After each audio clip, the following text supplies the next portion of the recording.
Hey everyone, welcome to the chapter Coordination Compounds, and this is one of the most interesting chapter I can say, and the concepts are very simple if you can understand every concept in the way it has to be understood. Okay, fine. See, people think coordination compounds are something else, something very different, but no, they are just some kind of salts. So we know what actually we mean by salt, isn't it? So a salt is such chemical substance which has got a positive part and a negative part in it. Suppose if you take a simple salt NaCl, it has got positive part Na plus and negative part Cl minus.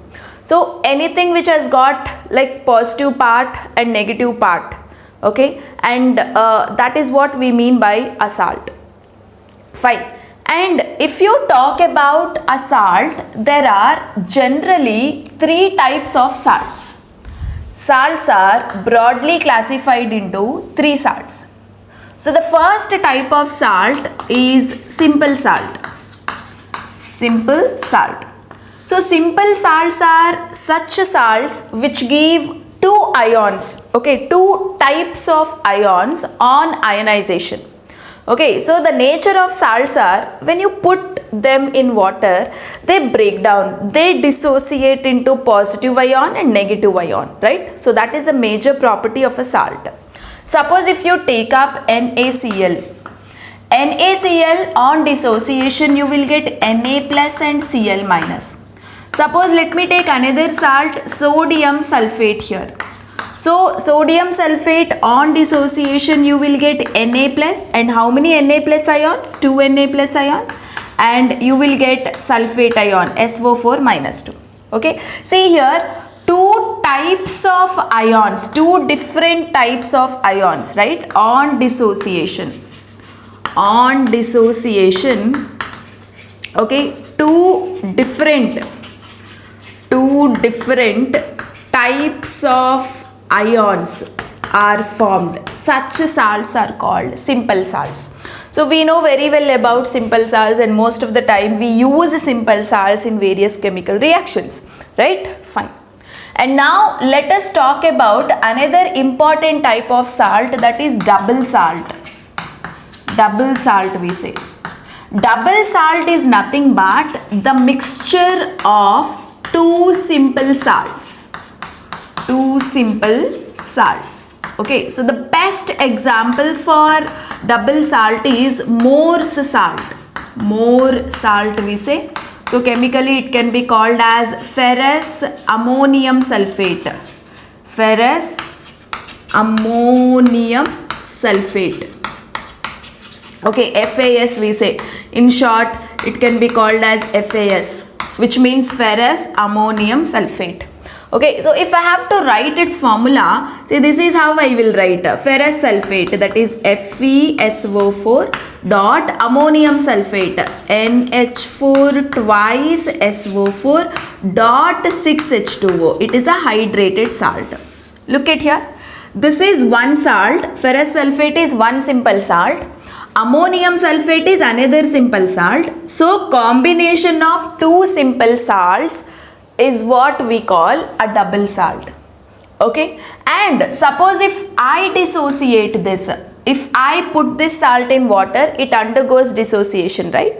So if I dissociate this, the ions that I get is ferrous ions I will get, Fe plus 2 ions I will get, sulfate ions I will get, and ammonium ions I will get, isn't it? So everything, every group or element will get separated into ions.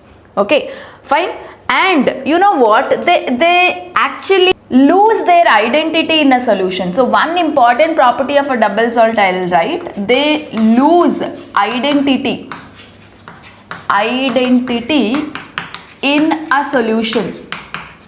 Okay, I mean ferrous sulfate, ferrous ammonium sulfate is no more a ferrous ammonium sulfate in solution because it has completely broken down into ferrous ions, sulfate ions and ammonium ions.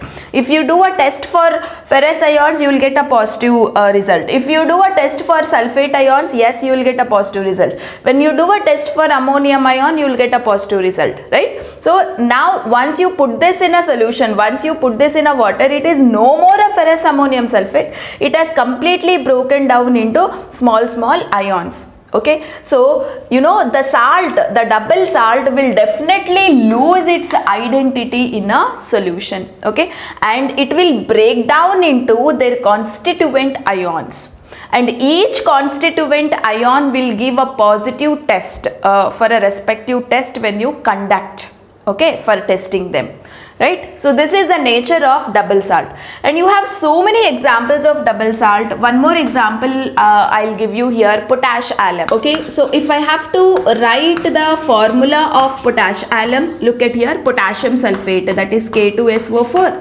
aluminium sulfate Al2SO4 thrice dot 24H2O. Okay, so this is another example for double salt. Like, you know, this is one simple salt, aluminium sulfate is another simple salt, so it is a mixture of two simple salts, and the moment you put it in a water, you know, it loses its identity because it will break down into its constituent ions. So what may be the ions you will get in solution? Potassium ions you will get, sulfate ions you will get, aluminium ions you will get. Okay, so these are the best examples of double salt, and you have so many examples like carnallite is also there, but the best examples are these things. Okay, so which are actually mentioned in your NCERT textbooks. Fine. Now we have discussed simple salt, double salt. Now let us talk about the so-called very important complex salt. Complex salt. Okay, or this complex salts itself are called as coordination compounds.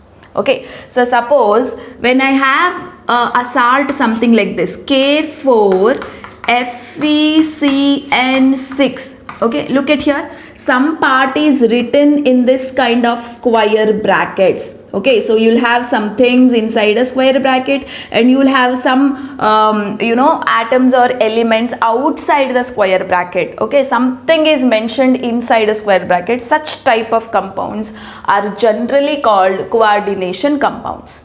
Okay, see, this is a salt. When I put this in water, I mean in a solution, even this undergoes ionization. Any salt must undergo ionization in a solution. That is a property of a salt. So these are also salts. So even these guys will undergo ionization in solution. Look at here, this ionizes as the things outside the square brackets get separated from the things which are there inside the square bracket. So look at here, so potassium, it's a positive ion, so potassium plus ion you will get, and the entire thing which is there in a square bracket will come out as ion, -4. Okay, so this is a positive ion and this is a negative ion. Look at here, and you cannot separate the things which are there inside the square bracket. You cannot separate CN group from Fe. Look at the double salt, every single ion or element or atom got separated, right? See, ferrous sulfate, Fe got separated, sulfate got separated, ammonium has got separated, right? Every single ion got separated, but here the things inside the square bracket cannot be separated at all. Okay, you can't separate CN from Fe, they always stay together. Okay, and such ion is called as complex ion. So we will call such ions as complex ions. Okay, so such particular salts where complex ion cannot be separated is called complex salt. Okay, so you know what, this complex ion do not lose its identity. This is the main thing, do not lose its identity.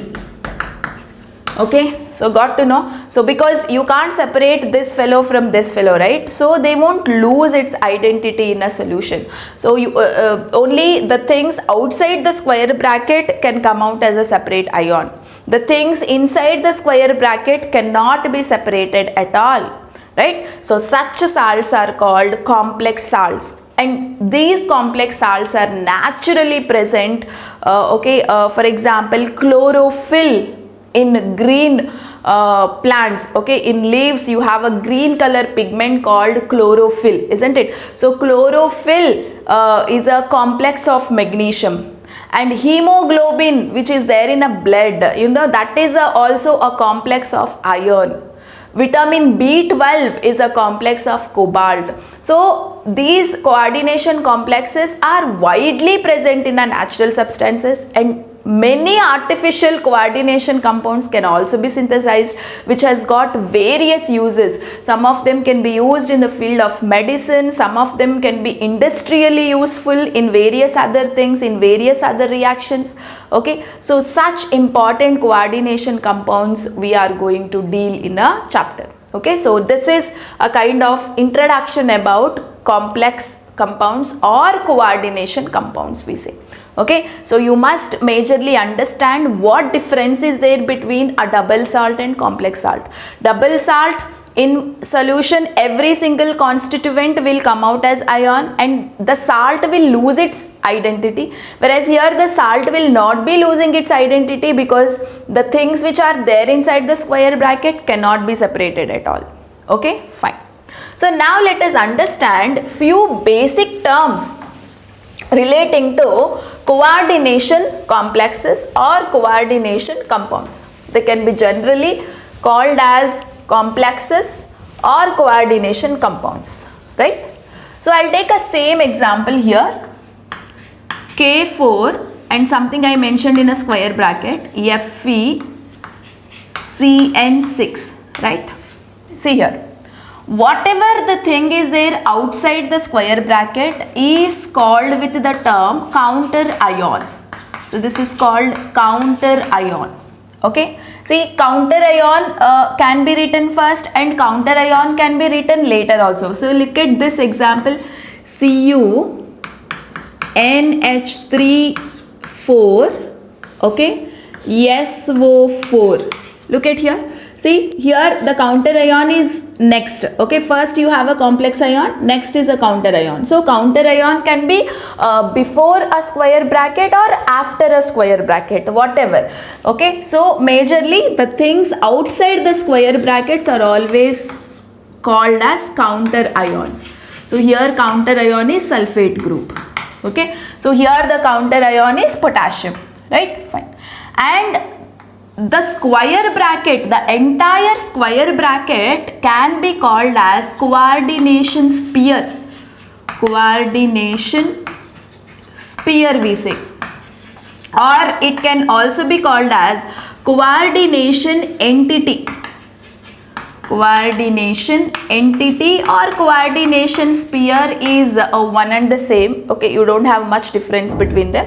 Coordination sphere we say, everything whatever is there inside a square bracket, the entire square bracket things are called coordination sphere.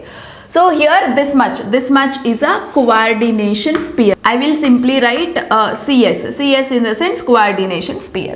Okay, so now let us move inside to a coordination sphere. Okay, see here, if you talk the inside contents of coordination sphere, look at here this element, here it is Fe, here it is copper. Okay, so usually this element belongs to a D block, okay, or F block element also. Okay, majorly the first element that you find inside a square bracket is always from a D block elements. Okay, and that element can be called as central metal atom. Central metal atom we say. Okay, so in this complex, which is a central metal atom? Iron. In this complex, which is a central metal atom? It is copper. right? In short, I can also write it as CMA. Okay, central metal atom. And remember, this central metal atom, most of the time it belongs to D block element. Okay, so D block element which has got partially filled d orbitals. Okay, so there is a criteria to act as a central metal atom. The central metal atom must have partially or empty d orbitals. Okay, only such d block elements can act as central metal atom, right? Fine. And now very important thing is the things which are there in small brackets. I mean, next to a central metal atom you can see some groups. So here I have CN group, here I have NH3 group, right? So these guys are actually called with the name ligands, which are very important. Ligands we say. Okay, some people pronounce it as ligands. Okay, it depends on your pronunciation. So I call it as ligands, right? So here CN ligand is there. In this complex, ammonia NH3 ligand is there, right? So they are usually neutral. They can be neutral or they can be some groups. Okay, charged groups. Okay, so the charge can be negatively charged groups, or they can be positively charged group. Most of the times they are negative ions. Okay, negatively charged groups, right? Fine. And I will also tell you here what type of bond is there between central atom and ligand. Okay, look at here. The central atom will act as Lewis acid here, whereas the ligands will act as Lewis base.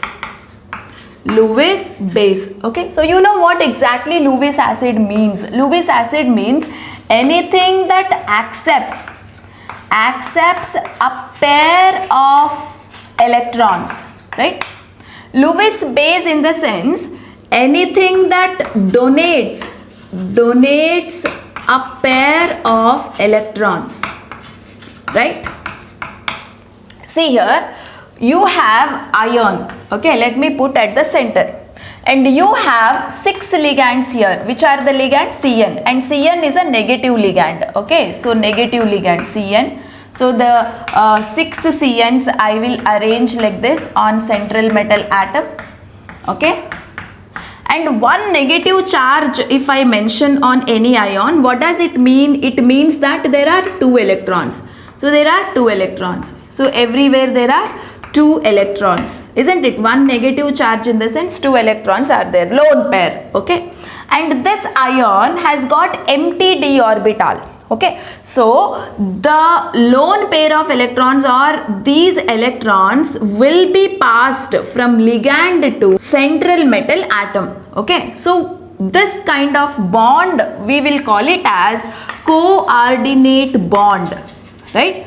So the type of bond formed between ligand and central metal atom is coordinate bond, or we can also call it as dative bond. Very important. Okay, so like that all ligands have one extra pair of electrons. They donate their electrons to central metal atom. Okay, so central metal atom has empty d orbital. It should have empty d orbital. Only then it can accept a pair of electron, right? And we always indicate coordination bond with arrow mark, right? So we always show a bond from donor to acceptor. So this is a electron donor, electron pair donor, and this fellow is a electron pair acceptor. So where this fellow is accepting a pair of electrons? Into its empty d orbital. So that's why I said central metal atom must always have partially filled or empty d orbitals. Okay, so this kind of dative bond you will observe between metal. Okay, this dative bond is there between metal and ligand. Okay, right? So this is also one of the very important concept. What type of bond you will observe between central metal atom and ligands? It's always a dative bond or coordinate bond. So here central metal atom will act as Lewis acid because it is accepting a pairs of electrons, and ligands are called as Lewis base because they are donating a pair of electrons. Okay, so I told you ligands are most of the times neutral molecules which carry lone pair. Look at here, ammonia is neutral, but you have a lone pair on nitrogen. That is why it is acting as a ligand. Okay, so they are the guys which carry lone pairs, or they are the guys which are a charged groups, usually negatively charged groups like Cn minus. And in the next class, we will discuss what are the different types of ligands we have. The entire information about ligands is very important because that is what the fundamental and basic aspect here. So in the next class, we will learn about classification of ligands. But before that, let us now understand the different types of complexes. Different types of complexes. Okay, so we have cationic complexes, okay. Second one, anionic complexes. Third, neutral complexes, and fourth one, homoleptic complexes, and fifth one, heteroleptic complexes. So these two are very important. Definitions can be asked for board point of view, and understanding about cationic, anionic and neutral is also important. So look at here, cationic complex in the sense CuNH3 4 plus 2. Okay, or plus whatever. So look at here, counter ion is not there. On a bracket, okay, on a bracket, if I mention a positive charge, then it is called as cationic complex ion or just cationic complex. Okay, so on a square bracket, if you put a positive charge, if you find a positive charge, then it can be called as a cationic complex. Anionic complex is just opposite. Look at here. Suppose if I write FeCN6 minus 4. So on a square bracket, if I put a negative charge, then it is called as anionic complex ion or just anionic complex. And coming to a neutral complex, NiCO4. See, no charge. I have not put any charge, right? So such a complex is nothing but a neutral complex. And coming to homoleptic complex, see here, K4 FeCN6, or the other complex I will show it here. Suppose if you have CONH3 thrice, H2O thrice plus 3. Okay, see here, in this complex I have mentioned same type of ligands, right? So all ligands are same ligands. If you have in the complex, then it is called as homoleptic.